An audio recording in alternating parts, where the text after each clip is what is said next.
Hello everyone, welcome back to my channel. It is Drew here from Lone Fox, and today I think we have the most DIY projects I have ever done in one video, and they are all from the dollar store. Now before jumping into the projects, I do want to give a humongous thank you to today's sponsor, which is Simply Safe. Now about a month ago, I posted my roommate's room makeover, where you guys saw me completely transform her bedroom, and I was super excited because that video was actually sponsored by Simply Safe as well. And then they reached out again asking if I wanted to do a 1 month little follow-up on my channel, and you guys had so many questions about it, asking me how I liked it, my thoughts on it. Now, Simply Safe is an incredibly reliable home security system that is super simple and user-friendly. The thing I love about it is that you actually get the pieces sent directly to your door, everything you need, and they have so many different trackers, motion sensors, and cameras that you can use throughout your space to kind of detect and monitor different areas. This system, you guys, was so incredibly easy to set up, and that's the one main thing I really love about Simply Safe, other than, of course, the security factor of it. But I was kind of intimidated when first getting a package of security equipment because I was like, how challenging is this actually going to be? I actually set up the system in about 45 minutes, and you guys, I'm telling you right now, it was just a no-brainer. Like, it was super simple. Everything connected up to the base station perfectly. For the past about 2 months that I've actually had this system, I can tell you guys right now, there is absolutely nothing I would change about this. It is the perfect home security system, especially for somebody that is on a budget, because you get around-the-clock protection for just 50 cents a day with no contracts at all. As many of you guys know, the reason that I wanted to invest / get my own security system was because I used to live in a very large unit in Los Angeles, in a large complex where there's tons and tons of apartments and security systems set up throughout the building. However, I now live in a duplex where I kind of have to take full reign on myself, and I have to make sure that my apartment is secure at all times. I feel like this is such an elevated, modernized way to do security systems, and on top of that, it is also very chic. All of the elements definitely seamlessly align with your decor. You can barely even tell they're there, so I love that feature about Simply Safe as well. Marie! I'm calling in my roommate right now. Marie, come have a seat next to me. Right here, approximately. All right, so this is Marie. If you guys do not know, she's my roommate. We've lived together forever. Literally 7 years. Literally. I'm going to ask you, Marie, what is your favorite thing about Simply Safe? The key fob. Yeah, the key fob is everything, you guys. It makes it so simple and so easy. Literally, all we have to do is click it. And the great thing about having 2 people that come in and out of the apartment is that the base station kind of notifies you what's occurring. So when a door is opening, I know when Marie's sneaking out, I know when Marie's sneaking back in, and I know when she leaves. Simply Safe is literally the best, and we love it. Yeah, you guys have to check it out. If you do not have a security system, definitely check out Simply Safe using my link below. It is simplysafe.com/LoneFox. You're not going to be disappointed. It's so easy to set up, and you guys are going to love it as well, and we're all going to stay safe together. Period. Alrighty guys, it is now time to jump into the projects. I have 10 dollar store DIY projects for you today. 10 is hard. When you go to the dollar store, thinking of 10 different DIY ideas can be a little bit of a challenge. So I hope that you guys love these projects. They are all super simple. And I also feel like these projects are very artistic, to where you can really put your own personality and your own flair on them to make them fit your space or your design or your color palette, whatever it might be. So let's go ahead and jump on into these 10 projects. So let's get started. Alrighty, you guys, I wanted to kick this video off with a bang. So this is one of my favorite projects, actually. I love the way that it turned out. I'm starting off with a pool noodle here, and it's kind of like a corrugated shape, and I'm also using some lightweight spackle. Both of these products are from the Dollar Tree, and I'm using a coarse hair brush to apply the spackle to the entire pool noodle. I'm getting it in all of the nooks and crannies, but the thing I loved about this noodle was the intricate kind of detail to it. I thought it would make a perfect vase for some dried foliage or whatever you wanted to add in there. So I went ahead and applied a generous coat of the spackling to the entire outside of the noodle because it did really resemble foam, so I kind of wanted to give it more of a plasterized effect. And then I went ahead and let that dry for a couple of hours before bringing it outside and giving it a coat of my favorite matte black spray paint by Rust-Oleum. However, you guys, this just was not the color I was going for. I thought it would look amazing, but when I stepped back and looked at it, I just was not a huge fan. So then I went in with this Krylon Lime Wash spray paint, and I'll link all of these below for you guys. I went ahead and I sprayed it fully with the Lime Wash stone finish, which I thought would give it kind of a pillar vibe, like a ancient Roman pillar aesthetic, but like in your home. However, that was not the case either. So I just didn't really like the color inside. I tried styling it a little bit, so I brought it back in. I mixed a little bit of white paint with a tiny bit of tan to give it like a very, very light tone. And then I painted over the top of this, but I did really love how sandy the finish was from that limestone paint. So I guess it did work out in the end. I just gave it a full, generous coating of this white acrylic paint over the top of all of it, and that finished off our faux stoneware vase.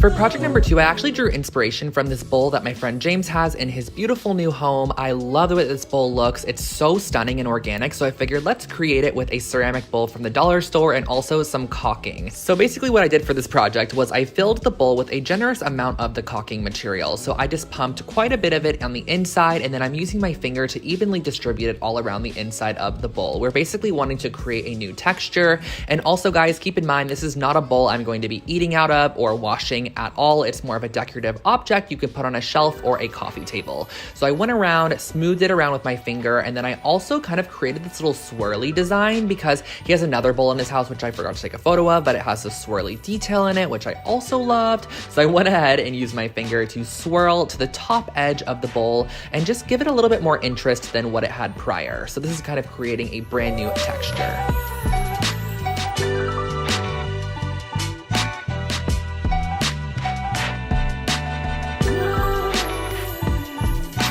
Once the bowl was fully dry, I grabbed a couple of different paints here. I started off with a dark gray black tone, and I kind of just painted it on the interior of the bowl and adding a little bit of a rust color as well, just to kind of almost give it like a rusty look. And next what I did was I mixed some white paint with a little bit of tan paint as well, similar to the first project, mixed that up. And I'm also going to be adding in baking soda. Now, my friend McKenna recently did this on her channel. I will link her video below, and I loved what she came up with. So I was like, I want to create a textured paint as well, and I went ahead and painted over the top of the first coat of color that we added. The key to creating like a distressed style bowl is to add tons and tons of layers of paint to achieve a nice kind of distressed look. So as you can see here, I'm going back with my finger and applying more. Now, the baking soda and paint mixture is really nice because it gives it a sandy ceramic finish, which I love. So here you can see I'm adding like a little bit of a watercolor effect to it just to kind of give a wash of gray. I wish I did have brown paint. I was fully out of brown. I think that would have been a little bit more of a nice antique finish. However, I went back, added another coat of the white ceramic paint that I created with the baking soda, and honestly just layered it up over and over. And then as you can see, the outside of the bowl as well, I painted that with the ceramic finish paint. And adding baking soda to your paint when you paint ceramic objects like this is such an easy way to achieve a similar finish. And it's really easy and effortless. Just let it dry overnight and you're good to go.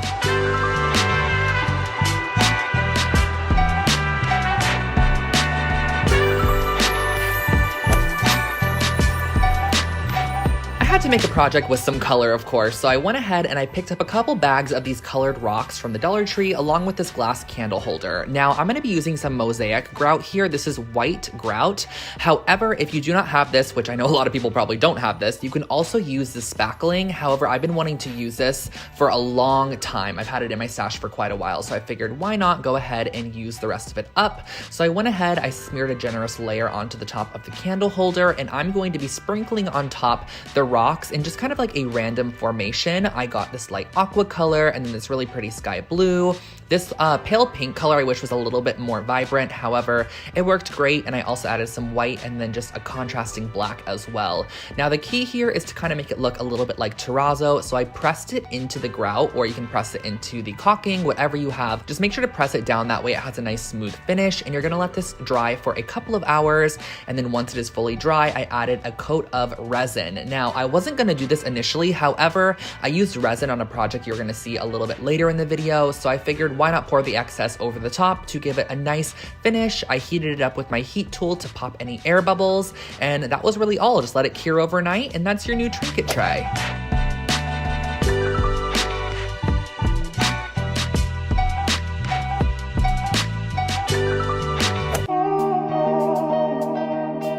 If you know me, you know that I love a good wall decor project, so I picked up some of these wooden beads alongside a couple of faux florals, and of course these wooden beads were just not in my favorite color palette. So I went ahead and I strung them on a string because I felt like this would just be so much easier to paint them on a continuous string, and I also did need to string them on a string for the project anyways, so I strung just a lot of them on a string essentially, so that's what we're doing here. I then went ahead and grabbed this spray paint here. It's in the color Matte Clamshell, which is a perfect in-between of like white and cream, and it's also matte, so I just love this tone. And I went ahead and sprayed the full strand of beads. Now, there's honestly not an easy way to paint these that I have found. If you guys have any ideas, please let me know in the comment section below. However, I just did about 5 coats continuously twisting them, and once they were fully dry, I went ahead and I tied around the string to a dowel here. This is just a 12-inch dowel, and also on the opposite side. So this is the start of our wall hanging here. It's just a really cute little beaded section, and then I also wanted to add the hanging portion, of course, so I went ahead and I wrapped a little bit of string on each of the sides and made sure that there was ample space above for hanging the piece on the wall. And I grabbed a couple of these sprigs of eucalyptus, which I used from a past dollar store project, and I had them in a drawer, so I pulled them out, glued them down to the top of the dowel, and the dowel here is just honestly going to be the supporting element that's going to support all of our florals. So I went ahead and I added a couple of those little sprigs of, I don't even know what this is, like a little bit of grass or something. And then I went in lastly with a little bit of decorative nautical rope, also from the Dollar Tree, and just wrapped it around the middle section because I felt like it just needed something there. It just wasn't fully finished. I glued off the tails on the back end, just let that cure for a couple of minutes, cut off your excess rope, and hang it on the wall. You're good to go.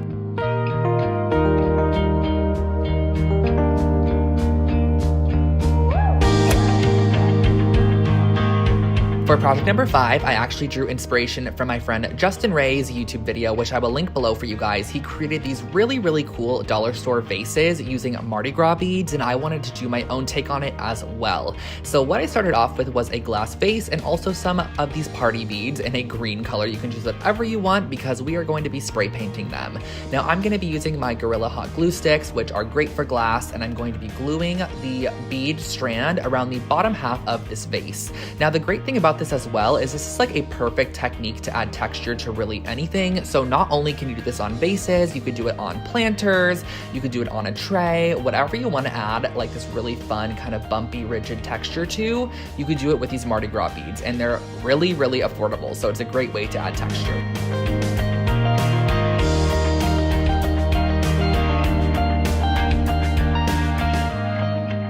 And I popped it into a box, and I'm using this metallic finish Rust-Oleum spray paint in gold, and I just thought this would give such a cool kind of like vintage eclectic vibe to this vase. But not only was I finished there, I then went in with a little bit of this black carbon paint and some water to water it down because I wanted to dip the beaded section into this watery substance to almost give it an antiqued finish on the bottom. I didn't have any black rub and buff or anything that I could easily add an antique look to it with, so I continuously dipped it and dried it in between with a heat gun just to give it like a very tarnished effect to the bottom, and I love the way that it turned out.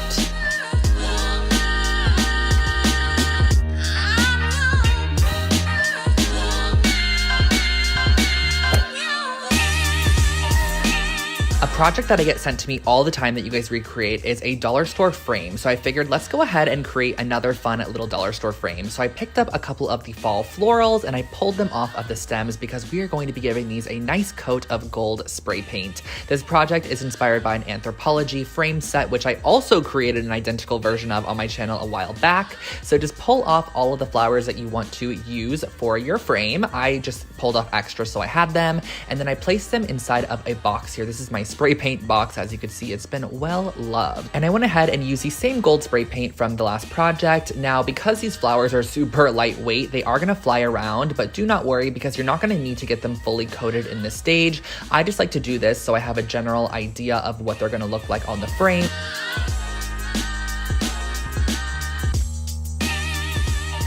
pop the backing out of your frame so you could work on the front side. And again, this frame is from the Dollar Tree and it's a pretty brass color to start with. And I'm gonna go ahead and lay out some of my florals just randomly around the surface of the frame. I decided that I wanted to keep them kind of to the top right-hand corner. That way, if I used this frame horizontally or vertically, it looked great. So I went ahead and started out with my leaves first. I typically tend to do the leaves first, and then I went ahead and applied on my flowers next. So I just layered them up however I felt like they fit perfectly on there.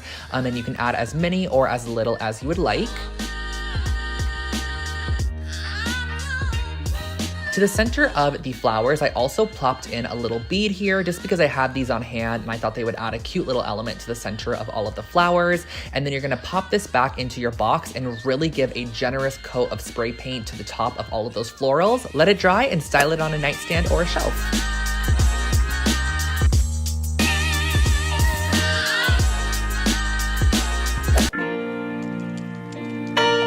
When I saw these ceramic dispensers at the Dollar Tree, I knew I wanted to do something with them, so I figured let's create some beachy bathroom dispensers for lotion and soap. So I started off by applying some caulking to the outside of the ceramic dispenser.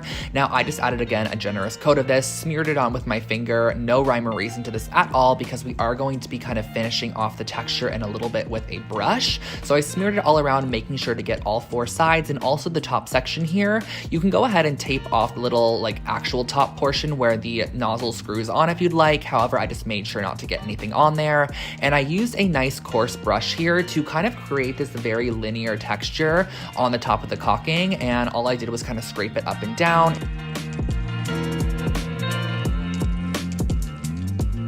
Now the next step is going to be applying sand. So I used this sand also from the Dollar Tree and I kind of poured it on the bottom third of the dispenser while the caulking was still wet. That way it had something to stick to, and I kind of tapped it around the bottom as well to make sure it was fully encapsulated across the bottom of the piece. Once that was fully dry, I whipped up another batch of our ceramic paint. So I used a little bit of white acrylic paint along with some baking soda. You're just gonna mix these together, and the more baking soda you add, the thicker the paint is going to be and the more clumpy the texture is. Here you can see I have a nice, smooth, almost frothy finish, which is the finish I typically like to go for. So I went ahead and painted the top section of these dispensers. Wherever the white caulking was, I went ahead and painted over the top of it just to give it a little bit more of a finished look, making sure not to smear it across to the sandy bottom.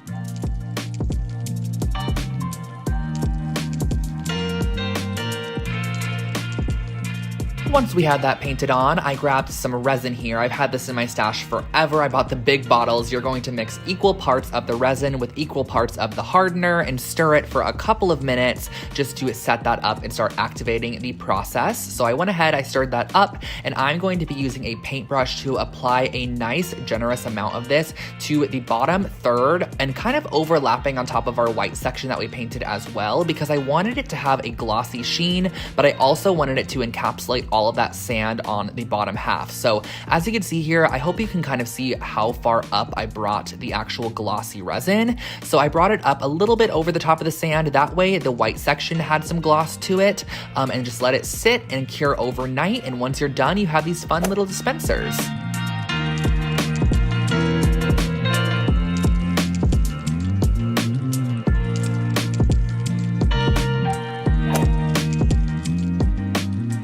As many of you guys know, Halloween is approaching and the dollar store has so many Halloween inspired goodies. So I picked up this creepy cloth here and I want to turn it into a throw pillow. So I layered 2 packs of it together, and then I pulled a bit of canvas, which I'm going to go ahead and cut out a 16.5 by 10.5 inch square on. And those 1/2 inch sections are actually our seam allowance. So the pillow is going to end up being 16 inches long by 10 inches tall. And I used a ruler and pencil to mark this out on the canvas. And then I used some fabric scissors to cut out our canvas panel. Once that was cut out, I went ahead and I placed down my creepy cloth, and I'm going to place this over the top of the creepy cloth. I love saying creepy cloth, by the way, and just press it down. Now, what I'm gonna do next is use some sewing pins just to secure this together, because there are so many layers of that cloth material. I wanna make sure that it stays pinned to the backing layer and nothing gets snagged in the sewing machine when I go to sew it. So I pinned all the way around the exterior, I popped it in my sewing machine and did a simple stitch all the way around the outside of the pillow, leaving about a 4-inch gap at the end. That way we can invert it inside out.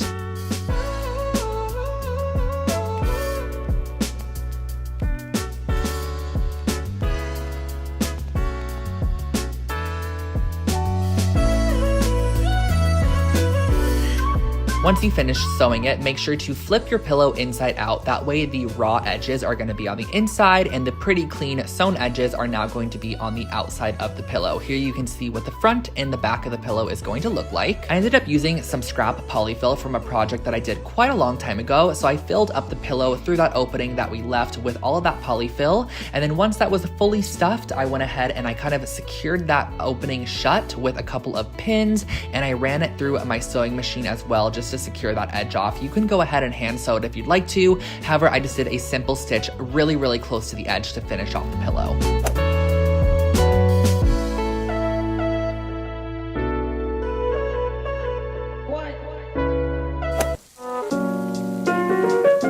Project number 9 is a good one. I found these little wood planks at the Dollar Tree, and I went ahead and I bought 2 packs of them, so I had 12 of them.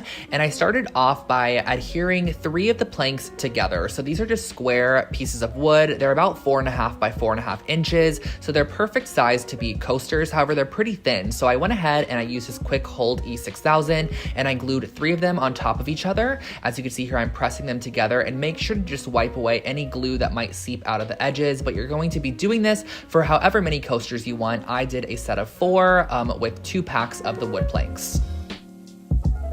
Once those are dry, I used a little bit of sandpaper just to sand down any of the edges, because after I pulled them out from underneath the books, there was quite a bit of glue that had seeped out of the edges, so I wanted to sand off any of that glue. That way, when I went in with the stain I'm using right here, which is the Early American Wood Stain, it would also stain the edges. So I popped open this can, gave it a good shake prior, and then used just a paper towel to stain the surface of these coasters. Now, I'm only staining about 2/3 of the front side, all of the edges, and the back side. You could just honestly stain the entire thing if you want to. However, I was really low on the stain, so you're gonna see why I only stained 2/3 of the front in just a minute here.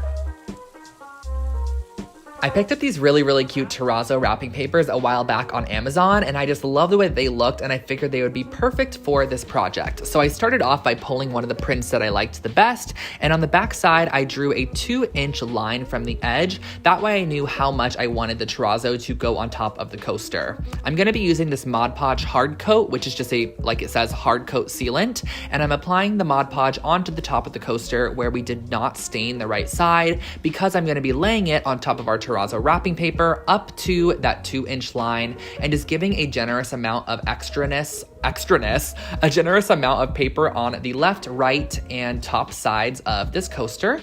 So I'm gonna go ahead and let this dry for about 30 minutes, and then once that is done, I just went around on the backside and cut off our terrazzo paper with about 1 inch to spare on all of the edges.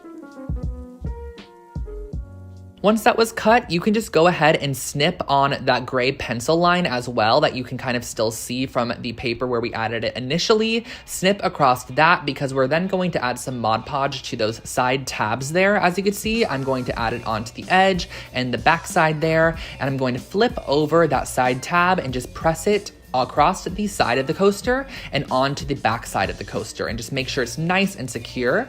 And then I'm gonna go ahead and cut down to kind of cut out the corners of our paper, because then you're gonna wanna go in and secure the right tab as well. And lastly, you're going to secure that bottom flap, making sure that it overlaps the 2 left and right tabs. And that's how we're going to be wrapping all of the coasters. It's pretty simple, and there's a lot of different techniques to wrap paper, so whatever you feel comfortable with doing, I suggest doing that. But I went ahead and I wrapped all 4 coasters with our terrazzo wrapping paper. Once that was fully wrapped, I also added a coat of the hard coat sealant onto the top, making sure to only do the terrazzo section first, because if you do start using it on the wood stain section, the wood stain can actually transfer onto the terrazzo paper and just make it look a little bit dirty. So I just coated the entire terrazzo section, and then the wood section, I added a little bit of canvas to the backside. I cut these down to 4-inch by 4-inch squares. That way it had a nice soft surface for your tabletop, and I used a bit of Fabri-Tac adhesive to just glue this down to the backside to hide any of the ugliness from that terrazzo paper. And that really finishes off this project. Just let them dry for a couple of hours and you're good to go.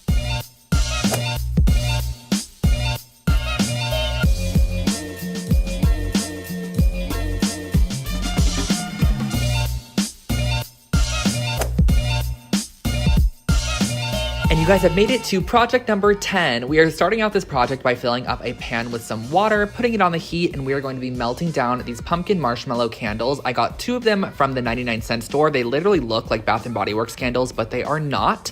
And it takes about an hour to melt these down fully. So I'm gonna go ahead and while they're melting down, grab 2 of these ceramic bowls also from the 99-cent store, and I'm going to glue the bottoms of them together. Now, my friend Peony and Honey on Instagram created a similar planter where she glued 2 bowls together, and I thought that the shape was so cute and perfect for a candle. So I glued these together, brought it outside, and used my terracotta spray paint, which you guys know I love, and I sprayed the entire vessel with the terracotta spray paint. And this just honestly makes it look like it was handcrafted and that it literally was made of a terracotta finish. However, it wasn't. We're just giving it a faux look. So after about 45 minutes, this is where our candles are at, and I'm gonna go ahead and glue in a brand new candle wick. I've had these for a long time from past projects. I wrapped it around a dowel as well, just to make sure that the candle wick would stay centered while I pour the wax in. So pour the wax in very, very carefully. If you have any spillage, do not worry. You can easily wipe it away before it dries. So I poured in 1 full candle, and there was still a little bit of excess at the top. I was actually surprised that 1 full candle filled it that much.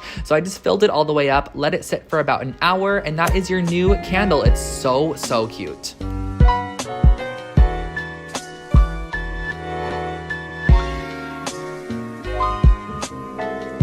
Alrighty, you guys, so you made it to the end of the video. That was a pretty long one, but I hope that you enjoyed all of those projects, or you can at least find 1, 2, or maybe even 7 projects you would like to recreate yourself. And if you did like this video, definitely give it a thumbs up. I would love to know if you guys would like to see more videos where I feature more DIY projects in them. They do take me quite a bit longer to create for you guys. However, they're really impactful and there's lots of projects and ideas in there. Yeah, so I hope that you guys enjoyed this video, and if you did, definitely subscribe to my channel. I post brand new home decor and DIY content here on Lone Fox every single week on Thursday and on Sunday. And last but not least, do not forget to check out Simply Safe. If you are in need of a home security system or honestly just want to find out more information, use my link below. It is simplysafe.com/lonefox. It'll be at the top of the description box. And yeah, you're gonna love it as much as I do. It's a really honestly an amazing service. Alrighty, you guys, so I will catch you all in my next video. Have an amazing rest of your day, and I'll catch you in my next one. Bye, guys.